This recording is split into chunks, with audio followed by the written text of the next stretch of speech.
बहुत समय पहले पहाड़ों से घिरे और सूखे खेतों वाले एक छोटे से गांव अमरपुर में एक युवक रहता था। उसका नाम था अर्जुन। अर्जुन के पास न खेत था, न घर, न परिवार। बचपन में ही माता पिता का साया उठ गया था। गांव वालों ने कुछ समय तक सहानुभूति दिखाई, पर जैसे जैसे वह बड़ा हुआ, लोगों की नजरें बदलती गईं। यह लड़का मनहूस है, जहां जाता है काम बिगड़ जाता है, इसे अपने खेत में मत लगाना। ऐसी बातें उसके कानों में रोज पड़ती थीं। असल में अर्जुन मनहूस नहीं था, बस गरीब था। और गरीबी अक्सर इंसान को समाज की नजरों में छोटा बना देती है। वह सुबह सूरज निकलने से पहले उठता, कभी खेतों में मजदूरी करता, कभी जंगल से लकड़ियां काट कर लाता, कभी नदी से पानी भरकर अमीर घरों तक पहुंचाता। दिन भर की कड़ी मेहनत के बदले उसे इतना ही मिलता कि मुश्किल से सूखी रोटी और थोड़ा सा नमक खरीद सके। गांव के किनारे उसकी एक टूटी फूटी झोंपड़ी थी। छत पर घास फूस बंधी थी जो तेज हवा में उड़ने लगती। बरसात में पानी टपकता, सर्दियों में ठंडी हवा भीतर तक चुभती। फिर भी वह उसी को अपना घर मानकर जी रहा था। लेकिन अर्जुन के अंदर एक अजीब शांति थी। वह शिकायत नहीं करता था, कभी किसी से ईर्ष्या नहीं करता था, और सबसे बड़ी बात, वह किसी को बुरा नहीं चाहता था। एक दिन शाम ढल रही थी, आसमान पर नारंगी रंग फैल रहा था। अर्जुन जंगल से सूखी लकड़ियां बांधकर लौट रहा था। अचानक आसमान में तेज चमक हुई, जैसे कोई चांदी की रेखा क्षितिज को चीरते हुए नीचे गिरी हो। अर्जुन ठिठक गया। यह क्या था? उसने मन ही मन सोचा। गांव में कभी कभी लोग टूटते तारे की बात करते थे, पर यह कुछ अलग था। चमक बहुत तेज थी और दिशा भी जंगल की ओर ही थी। उसी समय उसे हल्की सी कराहने की आवाज सुनाई दी। हाँ। अर्जुन का दिल धड़क उठा। जंगल में इस समय रुकना खतरनाक था। जंगली जानवर अक्सर इसी समय निकलते थे, लेकिन आवाज में दर्द था, और दर्द की आवाज अर्जुन कभी अनसुनी नहीं कर पाता था। उसने लकड़ियों का गट्ठर जमीन पर रखा और सावधानी से झाड़ियों की ओर बढ़ा। घनी झाड़ियों के बीच उसे हल्की सी रोशनी दिखाई दी, जैसे कोई छोटा दीपक टिमटिमा रहा हो। वह पास गया, पत्ते हटाए, और जो देखा उससे उसकी सांस रुक गई। वहां एक अद्भुत पक्षी पड़ा था। उसके पंख साधारण नहीं थे, वे हल्की चांदी जैसी चमक बिखेर रहे थे। गर्दन पर नीली आभा थी और आंखें गहरी समुद्र जैसी। लेकिन उसका एक पंख बुरी तरह घायल था, खून सूख चुका था और वह उठने की कोशिश में तड़प रहा था। अर्जुन ने ऐसा पक्षी कभी नहीं देखा था। यह तो किसी कहानी का जीव लगता है, उसने फुसफुसाया। पक्षी ने उसकी ओर देखा। उसकी आंखों में भय नहीं, बल्कि थकान थी। अर्जुन के पास विकल्प था, वह इसे वहीं छोड़ दे या इसे बचाने की कोशिश करे। वह खुद मुश्किल से जी रहा था। उसके पास दवा नहीं थी, खाना नहीं था, लेकिन फिर उसके मन से आवाज आई, अगर मैं इसे छोड़ दूं तो यह मर जाएगा।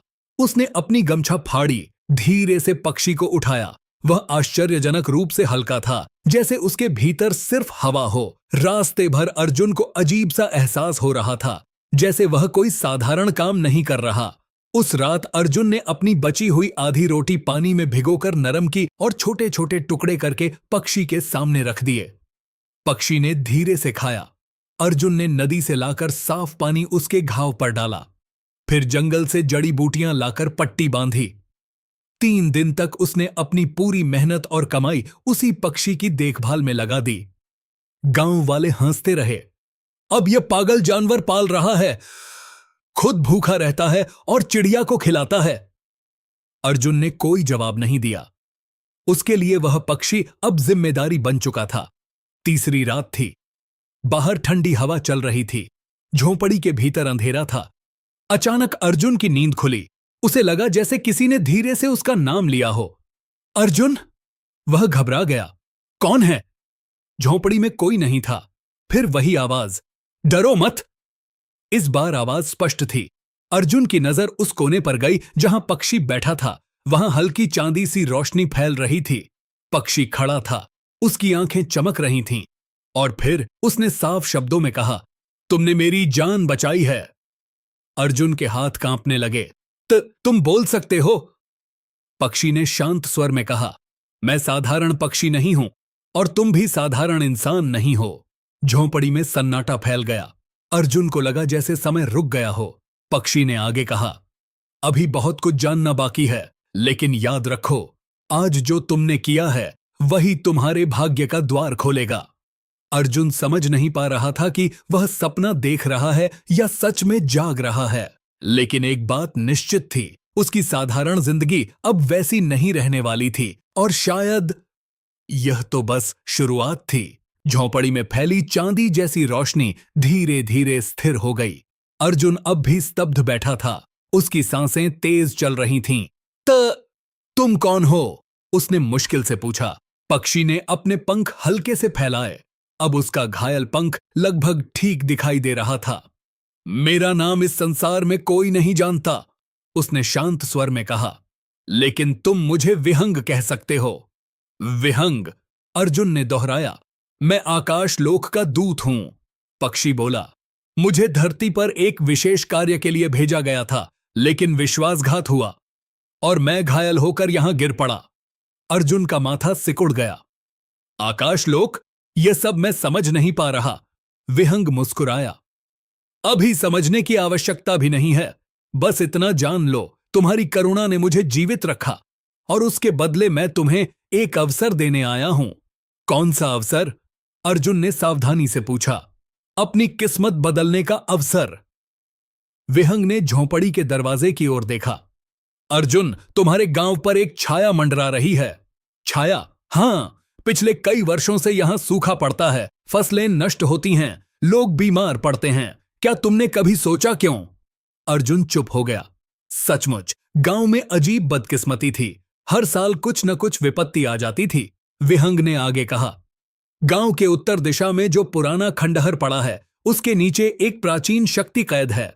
वह शक्ति धीरे धीरे जाग रही है, और जब वह पूरी तरह मुक्त होगी तो यह गांव नष्ट हो जाएगा। अर्जुन के शरीर में सिहरन दौड़ गई। लेकिन मैं क्या कर सकता हूं? मैं तो एक गरीब मजदूर हूं। विहंग की आंखें चमक उठीं। इसीलिए तो तुम चुने गए हो। चुने गए? अर्जुन ने आश्चर्य से पूछा। हां, विहंग बोला। धनवान, ताकतवर या विद्वान नहीं, बल्कि वह व्यक्ति चुना जाता है जिसका हृदय स्वच्छ हो।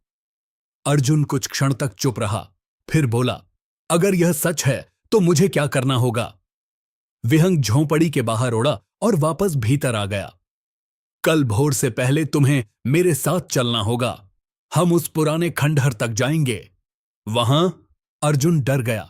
गांव के लोग उस जगह के पास जाने से भी कतराते थे। कहा जाता था कि वहां रात में अजीब आवाजें आती हैं। डरना स्वाभाविक है, विहंग ने कहा, लेकिन साहस डर के बावजूद आगे बढ़ने का नाम है। अगली सुबह अंधेरा अभी पूरी तरह छौंटा भी नहीं था कि अर्जुन उठ गया। उसने झोंपड़ी का दरवाजा खोला। बाहर ठंडी हवा बह रही थी। विहंग उसके कंधे पर आकर बैठ गया। दोनों बिना किसी को बताए उत्तर दिशा की ओर चल पड़े।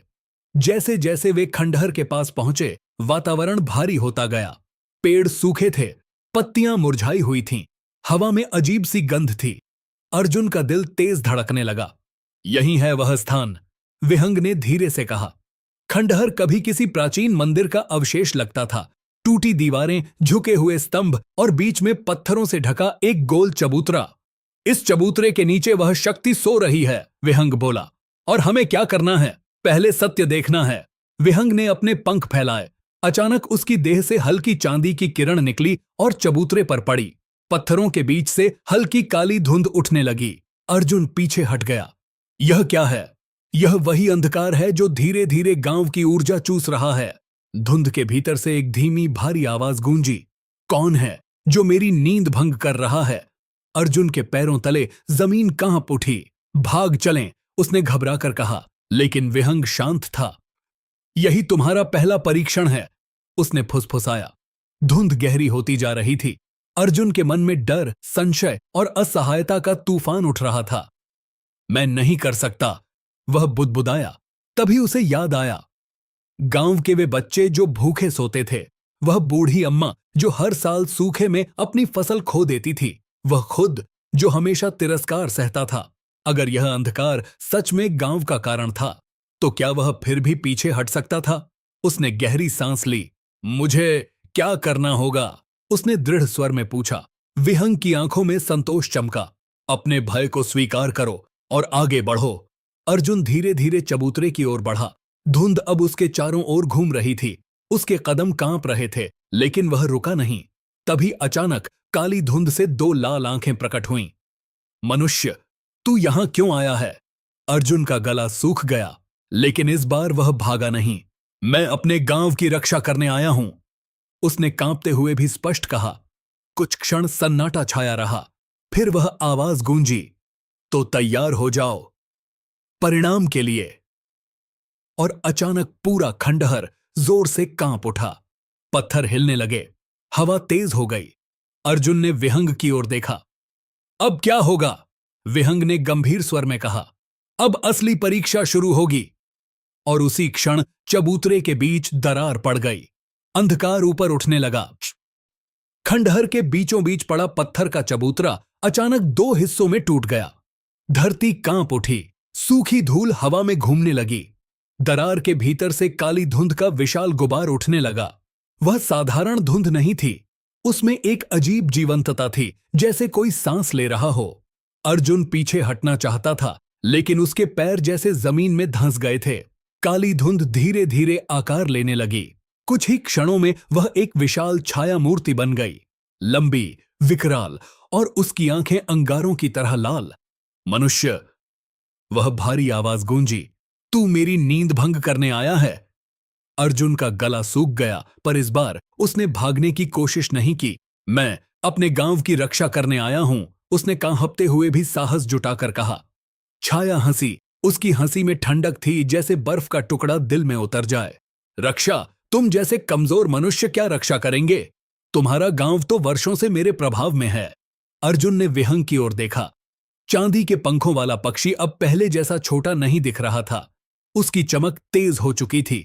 अर्जुन, विहंग की आवाज उसके मन में गूंजी, यह तमोग्रह है, प्राचीन अंधकार की शक्ति, इसे बल से नहीं हराया जा सकता। तो फिर कैसे? अर्जुन ने मन ही मन पूछा। इसे सत्य और त्याग से कमजोर किया जा सकता है। छाया ने अपनी भुजाएं फैलाईं, चारों ओर अंधेरा गहराने लगा। अचानक अर्जुन के सामने दृश्य बदलने लगे।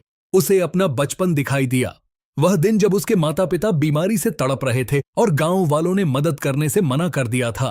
फिर वह दिन जब उसे खेत से निकाल दिया गया था। फिर लोगों की हंसी, ताने, अपमान। छाया की आवाज गूंजी, देखो मनुष्य, तुम्हारे गांव ने तुम्हें क्या दिया? अपमान, अकेलापन, भूख, फिर भी तुम उनकी रक्षा करना चाहते हो। अर्जुन की आंखों में आंसू आ गए। हां, गांव ने उसे कभी अपनाया नहीं। छाया ने और उकसाया, अगर तुम चाहो तो मैं तुम्हें शक्ति दे सकता हूं, धन, सम्मान, प्रतिशोध, सब मिलेगा, बस पीछे हट जाओ। क्षण भर के लिए अर्जुन का मन डगमगाया। क्या सचमुच वह बदला ले सकता था?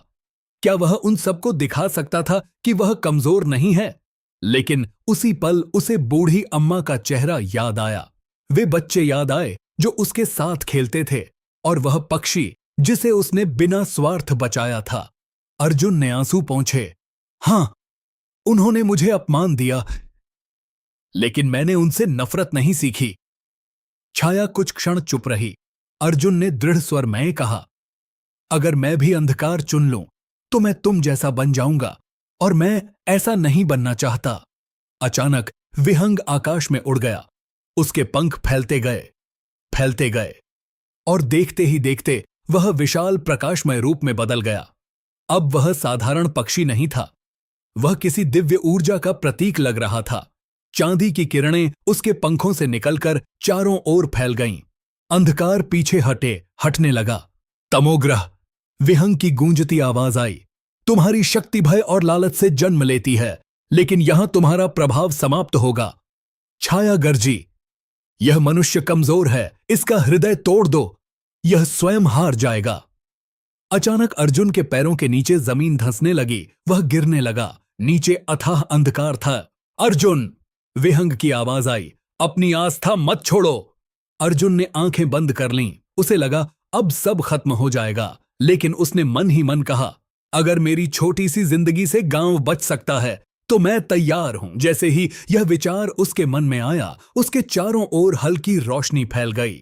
वह गिरना बंद हो गया। छाया तिलमिला उठी। यह कैसे संभव है? विहंग बोला। जब कोई मनुष्य बिना स्वार्थ के त्याग करने को तैयार हो जाता है, तब अंधकार की शक्ति टूट जाती है। अर्जुन के हृदय से निकलती उजली आभा अब बढ़ रही थी। वह चबूतरे के सामने खड़ा था, लेकिन अब डर नहीं था। उसने हाथ आगे बढ़ाया। मैं तुम्हें नष्ट करने नहीं आया, उसने शांत स्वर में कहा। मैं तुम्हें मुक्त करने आया हूं। तुम्हारी ऊर्जा इस धरती को नष्ट कर रही है। लौट जाओ जहां से आए हो। छाया कांपी, उसकी लाल आंखें मध्यम पड़ने लगीं। धीरे धीरे उसका आकार सिकुड़ने लगा। एक अंतिम गर्जना के साथ वह काली धुंध वापस दरार में समा गई। चबूतरा अपने आप बंद हो गया। सन्नाटा छा गया। आसमान साफ हो चुका था। पेड़ों पर हल्की हरियाली लौटने लगी थी। हवा में ताजगी थी। अर्जुन थककर जमीन पर बैठ गया। विहंग फिर से अपने छोटे रूप में उसके सामने उतरा।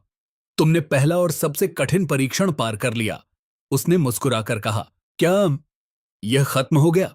अर्जुन ने धीमे स्वर में पूछा। विहंग की आंखों में गहराई थी। अभी नहीं। तमोग्रह पूरी तरह नष्ट नहीं हुआ है। वह केवल कमजोर हुआ है और उसकी जड़ें कहीं और भी फैली हैं। अर्जुन ने सिर उठाया। तो अब क्या करना होगा? विहंग ने उत्तर दिया। अब तुम्हें उस स्थान पर जाना होगा जहां इस अंधकार की शुरुआत हुई थी। कहां? विहंग ने दूर पहाड़ों की ओर देखा। राजधानी, जहां सत्ता और लालच ने इस शक्ति को जन्म दिया। अर्जुन का दिल फिर तेज धड़कने लगा। गांव से बाहर निकलना ही उसके लिए बड़ा कदम था। और अब राजधानी। विहंग ने शांत स्वर में कहा। साहस की राह लंबी होती है अर्जुन, और तुम्हारा भाग्य अभी पूरी तरह खुला नहीं है। अर्जुन ने गहरी सांस ली। वह जानता था अब पीछे लौटना संभव नहीं। उसकी साधारण जिंदगी खत्म हो चुकी थी। अब वह सिर्फ गरीब मजदूर अर्जुन नहीं था। वह उस प्रकाश का वाहक था जो अंधकार को चुनौती दे चुका था। और असली यात्रा अब शुरू होने वाली थी। खंडहर की घटना के बाद अमरपुर गांव में धीरे धीरे बदलाव दिखने लगा। सूखी धरती पर हल्की हरियाली लौट आई। कुओं का पानी पहले से थोड़ा साफ हो गया। लोगों ने इसे संयोग समझा। लेकिन अर्जुन जानता था कि यह सिर्फ शुरुआत है। एक सुबह वह गांव की सीमा पर खड़ा था। सामने दूर पहाड़ों के पार वही राजधानी थी जिसके बारे में विहंग ने कहा था। क्या सचमुच वहां जाना जरूरी है? अर्जुन ने पूछा। विहंग उसके कंधे पर बैठा था। हां, उसने गंभीर स्वर में कहा। तमोग्रह की जड़ वही है। खंडहर तो केवल उसका एक सिरा था। असली अंधकार वहां पल रहा है, सत्ता और लालच के बीच। अर्जुन ने पीछे मुड़कर गांव को देखा। टूटी झोपड़ियां, धूल भरी गलियां, वही लोग जिन्होंने उसे तिरस्कृत किया था। फिर भी उसके मन में कोई कटुता नहीं थी। मैं लौटूंगा, उसने धीरे से कहा। लेकिन इस बार बदलकर। राजधानी की राह आसान नहीं थी। पहाड़ों के बीच संकरी पगडंडियां, गहरे जंगल और तेज बहती नदियां रास्ते में थीं। 3 दिन तक अर्जुन और विहंग लगातार चलते रहे। कभी अर्जुन भूखा रहा, कभी पत्थरों पर सोया, लेकिन हर रात विहंग उसे मार्गदर्शन देता। याद रखो, वह कहता, राजधानी में तुम्हें अपनी शक्ति छुपानी होगी। वहां अंधकार सीधा हमला नहीं करता, वह मुस्कान के पीछे छिपता है। चौथे दिन वे पहाड़ी की चोटी पर पहुंचे। नीचे फैली थी विशाल राजधानी। ऊंची दीवारें, सुनहरी गुंबद, भीड़-भाड़ वाले बाजार और राजमहल जो सूरज की रोशनी में चमक रहा था। अर्जुन ने ऐसा वैभव पहले कभी नहीं देखा था। इतनी समृद्धि, यहां अंधकार कैसे हो सकता है? उसने पूछा। विहंग ने धीमे स्वर में कहा। जहां अत्यधिक प्रकाश होता है, वहां सबसे गहरी छाया भी जन्म लेती है। राजधानी में प्रवेश करते ही अर्जुन ने देखा, लोग बाहर से खुश दिख रहे थे, लेकिन उनकी आंखों में अजीब थकान थी। बाजारों में रौनक थी, पर फुसफुसाहट भी थी। कर बढ़ा दिए गए हैं, राजकोष खाली बताया जा रहा है, मंत्री वीराज सब नियंत्रित करता है। अर्जुन ने नाम सुना, वीराज। विहंग की आंखें चमक उठीं। यही है वह व्यक्ति। कौन? राज्य का प्रधानमंत्री, बाहरी रूप से वफादार, भीतर से महत्वाकांक्षी। तमोग्रह की ऊर्जा उसी के माध्यम से फैल रही है। अर्जुन चौंक गया। तो क्या वह अंधकार का साथी है? सीधे नहीं, विहंग बोला, लेकिन उसका लालच उस शक्ति को पोषण दे रहा है। राजमहल में आम लोगों का प्रवेश कठिन था, लेकिन उसी शाम महल में एक खुला दरबार लगने वाला था। अर्जुन ने साधारण वस्त्र पहने और भीड़ में शामिल हो गया। दरबार भव्य था, संगमरमर के स्तंभ, सोने जड़े पर्दे और बीच में राजा का सिंहासन। राजा वृद्ध थे, चेहरा थका हुआ, लेकिन उनके बगल में खड़ा था एक तेज नजर वाला व्यक्ति, मंत्री वीराज। उसकी आंखों में चतुराई थी और कुछ छुपा हुआ भय भी। अचानक विहंग ने धीरे से कहा, उसके पीछे देखो। अर्जुन ने ध्यान से देखा। वीराज के पीछे हल्की काली परछाई थी, जो किसी और को दिखाई नहीं दे रही थी। वही अंधकार, वही ऊर्जा। अर्जुन का दिल धड़क उठा। दरबार में लोग अपनी समस्याएं रख रहे थे। एक किसान रोते हुए बोला, महाराज, इस वर्ष भी फसल नष्ट हो गई, कर कम कर दीजिए। राजा कुछ कह पाते उससे पहले वीराज बोल उठा, राज्य की सुरक्षा सर्वोपरि है, कर कम नहीं किए जा सकते। उसकी आवाज कठोर थी। अर्जुन के भीतर कुछ जागा। वह आगे बढ़ा, महाराज, यदि प्रजा भूखी रहेगी तो राज्य सुरक्षित कैसे रहेगा? दरबार में सन्नाटा छा गया। सबकी निगाहें उस अनजान युवक पर टिक गईं। वीराज ने तीखी नजर से उसे देखा। तुम कौन हो? उसने पूछा। एक सामान्य नागरिक, अर्जुन ने शांत स्वर में कहा। विहंग ने मन ही मन कहा, सावधान रहो, वह तुम्हें पहचानने की कोशिश करेगा। वीराज की आंखों में चमक आई। एक क्षण के लिए उसके पीछे की काली परछाई गहरी हो गई। तुम्हारी बातों में विद्रोह की गंध है, उसने धीमे स्वर में कहा। अर्जुन ने बिना डरे उत्तर दिया, सत्य कभी विद्रोह नहीं होता। दरबार में हलचल मच गई। राजा ने हाथ उठाकर सबको शांत किया। युवक, उन्होंने कहा, तुम्हारी बात में दम है, हमें प्रजा की स्थिति पर विचार करना चाहिए। वीराज का चेहरा कठोर हो गया। वह मुस्कुराया, लेकिन उसकी मुस्कान ठंडी थी। उस रात अर्जुन को लगा कोई उसका पीछा कर रहा है। वह एक सुनसान गली में मुड़ा। अचानक सामने से दो सैनिक आए। मंत्री वीराज तुमसे मिलना चाहते हैं, उन्होंने कहा। विहंग ने फुसफुसाया, यह जाल हो सकता है। लेकिन अर्जुन समझ गया, अब टकराव टालना संभव नहीं। उसे महल के भीतर एक अंधेरे कक्ष में ले जाया गया। वीराज अकेला खड़ा था। तुम साधारण नहीं हो, उसने धीमे स्वर में कहा।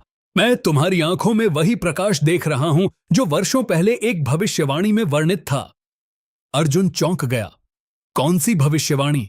वीराज आगे बढ़ा। उसकी परछाई दीवार पर विकराल हो गई कि एक दिन एक साधारण युवक आएगा और इस शक्ति को चुनौती देगा। विहंग की आवाज अर्जुन के मन में गूंजी। यही वह क्षण है, वह तमोग्रह से जुड़ा हुआ है। वीराज की आंखें लाल सी चमक उठीं। तुम्हें यहां से जीवित नहीं जाना चाहिए था, उसने फुसफुसाया। कमरे की दीवारों पर काली ऊर्जा फैलने लगी। अर्जुन ने महसूस किया, अंधकार अब सीधे सामने था, लेकिन इस बार वेन्सबारह अकेला नहीं था। विहंग उसके ऊपर उड़ता हुआ चमक उठा। कमरे में चांदी की रोशनी फैल गई। वीराज पीछे हट गया। तो यह पक्षी सच है? वह बुदबुदाया।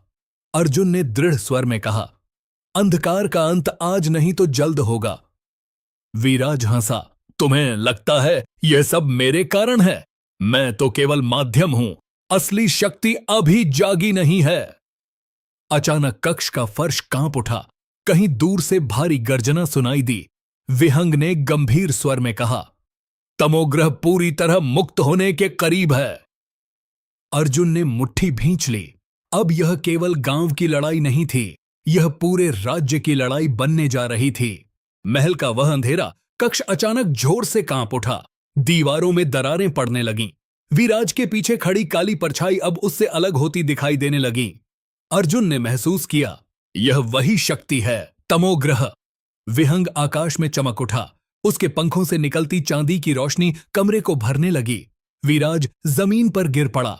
उसके चेहरे पर पीड़ा थी। मैंने इसे बुलाया नहीं था, वह कराहते हुए बोला।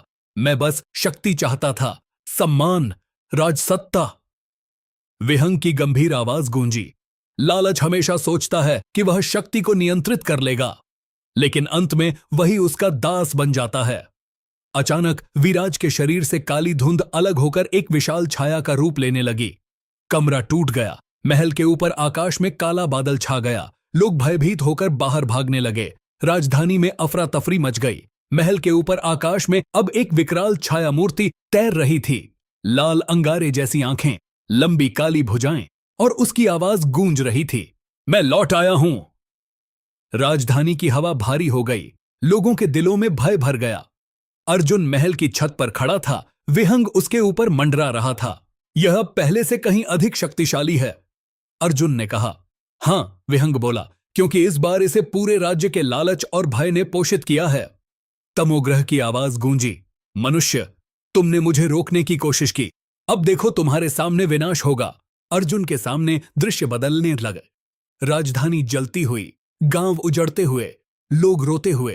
क्षण भर के लिए उसका मन कांपा। क्या मैं सच में इसे रोक सकता हूं? उसने सोचा। विहंग उसके सामने आकर बोला, अर्जुन, याद करो, तुम्हारी सबसे बड़ी शक्ति क्या है? अर्जुन ने आंखें बंद कीं।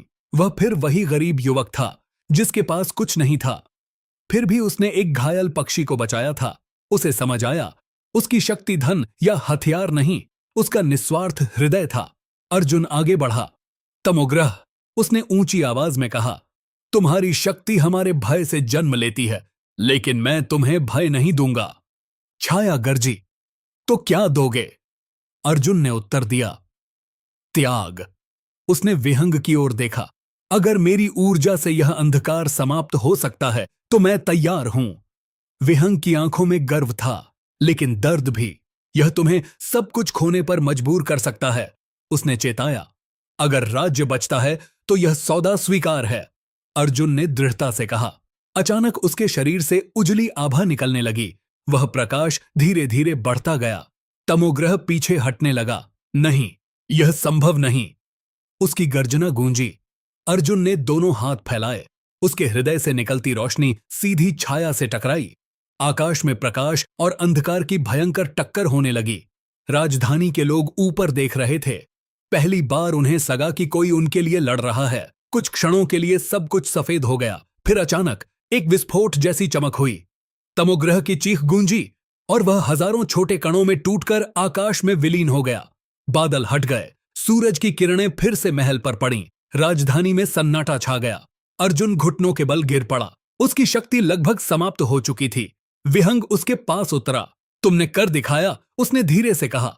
क्या यह खत्म हो गया? अर्जुन ने कमजोर आवाज में पूछा। हां, इस बार वह सदा के लिए विलीन हो गया है। राजा और लोग महल की छत पर दौड़े आए। उन्होंने अर्जुन को देखा। वही साधारण युवक जिसने राज्य बचा लिया था। राजा की आंखों में आंसू थे। आज से तुम साधारण नहीं रहे, उन्होंने कहा। तुम इस राज्य के रक्षक हो। उस रात विहंग शांत बैठा था। मेरा कार्य पूरा हुआ, उसने कहा। अर्जुन ने उसकी ओर देखा। क्या तुम जा रहे हो? विहंग मुस्कुराया। मैं केवल तब आता हूं जब किसी का हृदय सचमुच निर्मल हो। तुमने मुझे बुलाया था अपने कर्म से। अर्जुन की आंखें नम हो गईं। अगर तुम नहीं मिलते तो मैं कुछ भी नहीं कर पाता। नहीं, विहंग बोला, अगर तुम्हारे भीतर साहस और दया न होती तो मैं भी कुछ नहीं कर पाता। धीरे धीरे उसके पंख चमकने लगे। वह आकाश में उठा। याद रखना अर्जुन, असली शक्ति कभी बाहर से नहीं आती, वह भीतर जन्म लेती है। और अगले ही क्षण वह चांदी की रोशनी बनकर आकाश में विलीन हो गया। कुछ महीनों बाद राज्य बदल चुका था। कर कम किए गए। गरीबों के लिए सहायता शुरू हुई। राजा ने विराज को पद से हटाकर न्यायपूर्ण परिषद बनाई। अर्जुन को महल में रहने का प्रस्ताव मिला, लेकिन उसने मना कर दिया।